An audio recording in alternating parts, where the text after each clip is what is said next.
E aí, tudo bem? Hoje a gente vai dar uma olhada nos fundamentos, sabe? Nas regras básicas da matemática que fazem todos aqueles cálculos complexos serem possíveis. Pensa neles como os pilares que sustentam todo o resto. Ok, vamos começar com um pequeno desafio para esquentar. Dá uma olhada nessa expressão aí. Qual é a resposta? 20? Ou será que é 14? E aí? Por que uma pergunta que parece tão simples pode ter duas respostas? É exatamente esse mistério que a gente vai resolver hoje.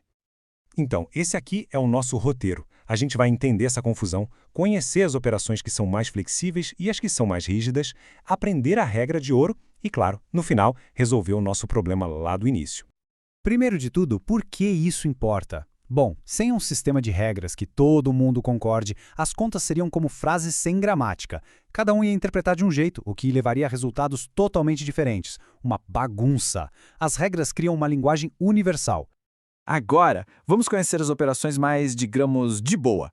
Pensa na adição e na multiplicação como a dupla extrovertida da matemática, sabe? São operações que são bem mais tolerantes com a ordem e o jeito que a gente agrupa os números. A adição é a ideia mais básica de todas, né? É simplesmente o ato de juntar quantidades. 3 mais 5 resulta em 8. Simples, direto e bem intuitivo. E o que dá essa flexibilidade para a adição são essas propriedades aqui. A comutativa e a associativa basicamente significam que a gente pode mudar a ordem e agrupar os números do jeito que quiser, e o resultado vai ser o mesmo. E ainda tem o elemento neutro, o zero, que a gente pode somar e ele não afeta em nada. E a multiplicação? Na verdade, ela é um jeito mais inteligente e rápido de fazer uma adição.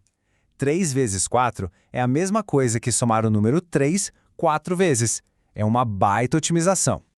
Olha só que legal, a multiplicação também é comutativa e associativa, igualzinha a sua parceira, a adição, mas ela tem suas próprias manhas. O elemento neutro aqui é o 1, e ela tem o elemento absorvente, o 0, que é super poderoso e zera qualquer número que ele encosta. Bom, agora vamos para o outro lado do espectro. Vamos conhecer as operações mais rígidas. A subtração e a divisão são a dupla rigorosa da matemática, onde a ordem e as regras são, assim, absolutamente cruciais. A subtração é basicamente a operação inversa da adição. É o ato de remover, de tirar uma quantidade de outra. 8 menos 3 sobram 5. E aqui que está o ponto principal. Diferente da adição, a subtração não perdoa. A ordem importa e muito. 8 menos 3 é 5, mas 3 menos 8 é menos 5. E o mesmo vale para o jeito de agrupar. Esse slide mostra essa rigidez de forma brilhante.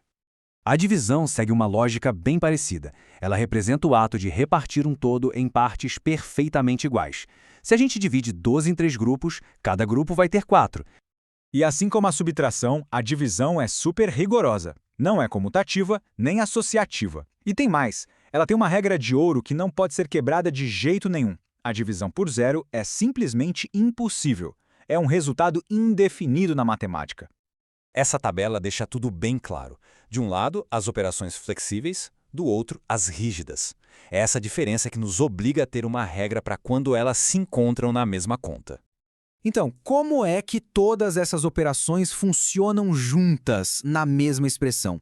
É aqui que entra a regra de ouro da ordem. É tipo um manual de instruções que garante que todo mundo, em qualquer lugar, chegue na mesma resposta.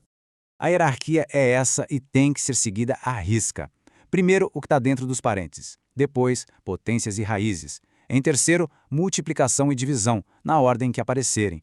E por último, adição e subtração, também da esquerda para a direita.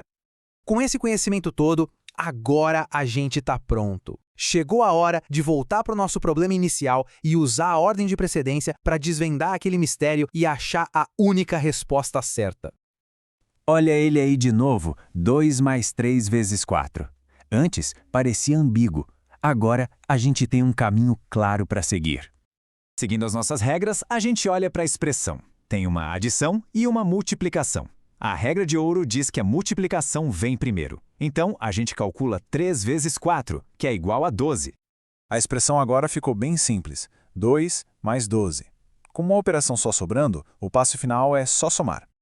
E a resposta é 14, não 20. Ao aplicar as regras de forma consistente, a ambiguidade some e a gente chega numa conclusão única e definitiva.